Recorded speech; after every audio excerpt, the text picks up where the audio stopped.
Hi everyone, this is Alexandra with MDPen. I am their brand specialist, and today we will be talking about smoothing skin for hyperpigmentation.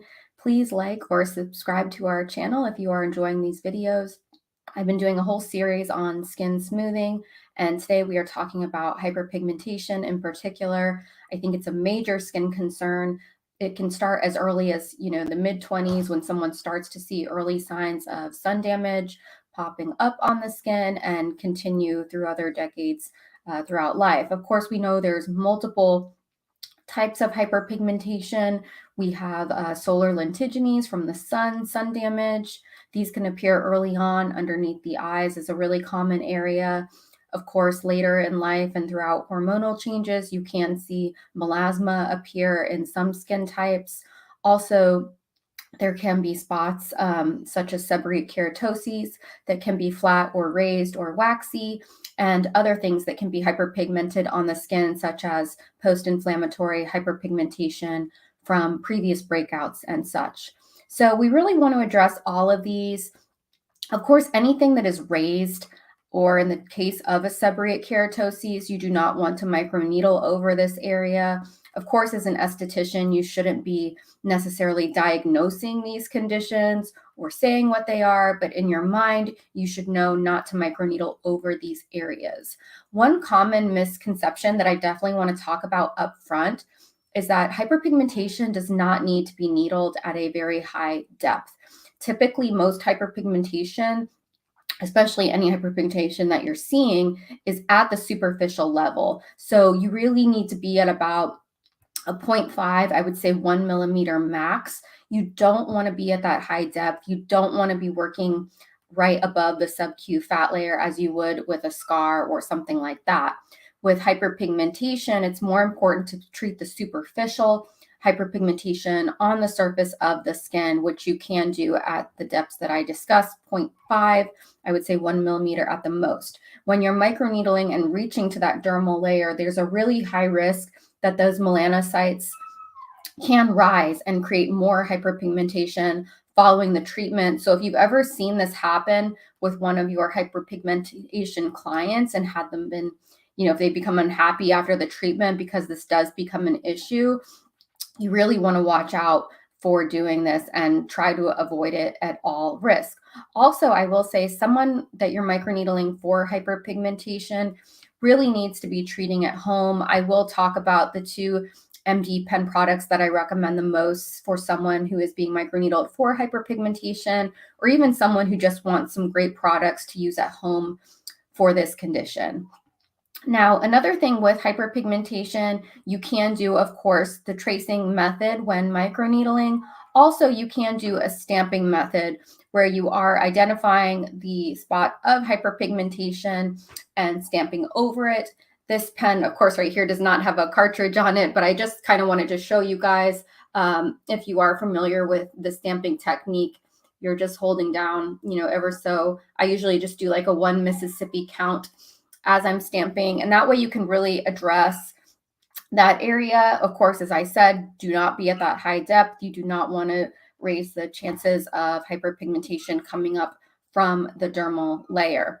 Now, with hyperpigmentation, you also can, of course, combine treatments. You can customize a package for a patient. Perhaps you want to combine some type of hydrodermabrasion device treatment with your microneedling packages, depending which device you have in your practice, but maybe one that infuses vitamin C or something like this. You could sell 3 of those treatments with 4 microneedling treatments and kind of alternating them as you go to address the hyperpigmentation.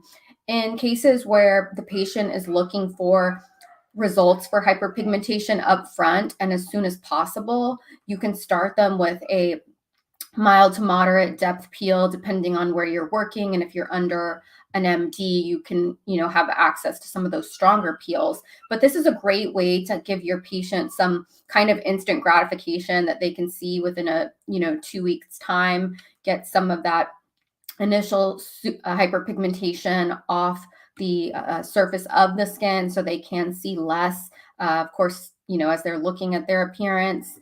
The next thing, of course, as I said, you do want to get them on some great products. You want to make sure you're suppressing that hyperpigmentation as much as possible, and also just keeping the skin healthy. So these are products that you can use for hyperpigmentation. Even if you're not getting microneedling at the time, these are long-term everyday products, and they're not just for hyperpigmentation, but I did pick them for this video. We have our vitamin C and E brightening serum from MDPen. This is similar to other vitamin C serums on the market. It is a dropper.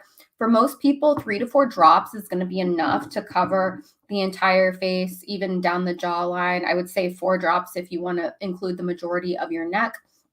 And it's wonderful for layering. So you can layer creams, sunscreen, things like this over it. It is plant-based. Also, this has 2 types of vitamin C in it. It is a 21% vitamin C, so you do have that high percentage there. Of course, you do have vitamin E in here, many plant-based oils, alpha hydroxy acids from fruit enzymes, which gives this a mild exfoliating component. This is also going to, of course, protect against environmental damage, everyday skin damage as you are out and about. Even if you don't have hyperpigmentation, this product is going to brighten your skin, which is what most people want. It's something they see after microneedling. This product does have green tea and licorice in it as well, which have that extra brightening component. It is very affordable if you're interested in it. And you're not a professional with MDPen, you can still buy it retail. We do sell it on our website, www.mdpen.co. So you can definitely go check it out. Wonderful product. This is AM use. You don't want to use it at night if you are using a retinol, which is what I also recommend from MDPen. So use that product in the morning, and in the evening, you can use our Radiant Retinol. Now, this comes in a 0.5 and a 1%. If you're already on a retinol that is a 0.5 and you're not having any issues with it, you can definitely bump up to the 1%. This is a triple hydrating formula. It does have ceramides in it. It is wonderful for acne-prone skin. It has pre and probiotics in it as well, and niacinamide. So this is very, very balancing for the skin. And this is worn in the evening. Of course, the purpose of a retinol, retinaldehyde, is to keep turning those skin cells over. This is going to give another brightening component, also going to help with some of that suppressing of the hyperpigmentation. You have some nice barrier repair type ingredients in here as well. And you want to make sure you're wearing this in the evening, and of course cleansing it off in the morning as you start your morning routine, which is where you of course use your vitamin C and E serum. I want to go ahead and open it now for Q&A. Again, we are talking about smoothing hyperpigmentation. Sometimes hyperpigmentation on the skin can have textural issues, but not always. You can't always feel it just by, rubbing your hand over your skin. In cases of post-inflammatory hyperpigmentation, I guess I would say that could be a small exception. I know I said when you are treating melasma or sun damage, I would not go above a 0.5. 1 millimeter, you can definitely increase the risk of more hyperpigmentation. However, if you know for a fact that it's post-inflammatory hyperpigmentation from acne, and this is not someone who has, prone to melasma, something like this, then yes, maybe you could get, a little bit higher on your depth. You definitely can do some stamping to address that PIH. And also when you are microneedling for hyperpigmentation, if you are seeing a lot of it under the eye, you can definitely pull down a little bit, of course, and really try to get into that infraorbital area as you are microneedling for this skin issue. Again, guys, if you have any questions, feel free to ask them in the comments. This video will stay up. I also do videos on our LinkedIn channel as well as our Facebook. Are dark circles under the eyes a kind of hyperpigmentation? Well, that's an interesting question. Just looking at them, they would appear, darker than the rest of the skin surrounding. However, it's not necessarily an issue with skin melanocytes. So I would say it's different. Using the vitamin C and E, you could definitely, tap around that area for your dark circles. Often products with caffeine, which is why I love the licorice and green tea in there, can really help with the dark circles. They can be from genetics, they can be from lack of sleep, dehydration. So sometimes with dark circles, you really have to figure out the counterpart allergies. Maybe you need to be on an antihistamine. There's a lot of things that can trigger dark circles in certain people, but that is an interesting question. And they are a major complaint. And there are multiple ways to help them, treat them. Definitely something treatable in most instances. You just have to go about it in different ways, depending on the severity of the dark circles, depending if there's large fat pads there under the eyes, or if it's more of a hollowing effect, which often can be the cause of the dark circle. So with the hollowing, there's going to be another treatment you may have to bring in for treating this. So thank you for asking that question. That's great. And again, even with the retinol, you can get up to the infraorbital area. So kind of tap this around there. There are, of course, great medical grade eye cream products on the market. I would say definitely make sure you're using a medical grade one. Also, another thing for dark circles is going to be our human derived growth factor gel. This will help boost that collagen there too if there is a deficiency. Also help stimulate for fine lines and wrinkles. So this is going to be a great all-encompassing if you're having puffiness, dark circles, and signs of anti-aging under the eyes. This is wonderful in the evening. You can still use it with the retinol as well. And you can either spot treat with it or use it on your whole face as a moisturizer in the evening. Does exfoliation help improve hyperpigmentation? Yes, to an extent. And that's one thing with microneedling is it's not necessarily the main go-to treatment for hyperpigmentation, but it does help break up hyperpigmentation. And by your patient or client using these products at home, you can see wonderful results. I've seen terrible melasma cleared over time and suppressed just with microneedling and home care products. So absolutely, it can help. Exfoliation, you don't want to overdo it.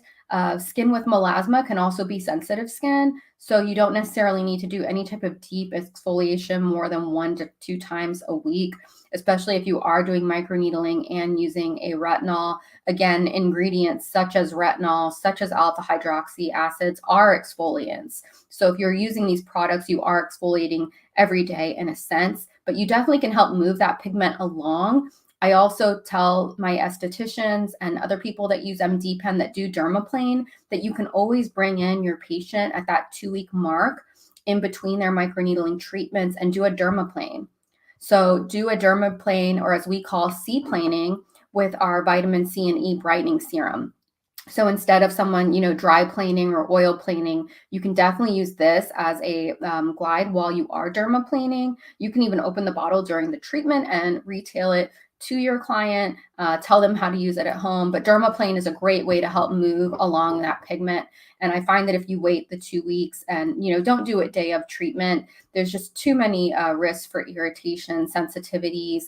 I know if I were to have that done, I'd probably develop a horrible rash to the numbing gel or cream if I was dermaplaned prior to my microneedling. So definitely wait, have them come in at that 2-week mark, help that pigment along with the dermaplane. If they are using a hydroquinone or something at home, that you're really going to see that pigment coming off. Sometimes even as you're dermaplaning, it's really exciting when you see that dead pigmented skin coming off. So thank you guys so much for tuning in for this video. I hope it's been helpful. If you want more on hyperpigmentation, let me know. Again, if you're enjoying these, please click like and subscribe to our channel. We really appreciate it. Thank you for being here. I will be here again next Tuesday, 10 a.m. Eastern time. We're going to talk about microneedling for the neck and décolleté. I look forward to seeing you guys then. Bye.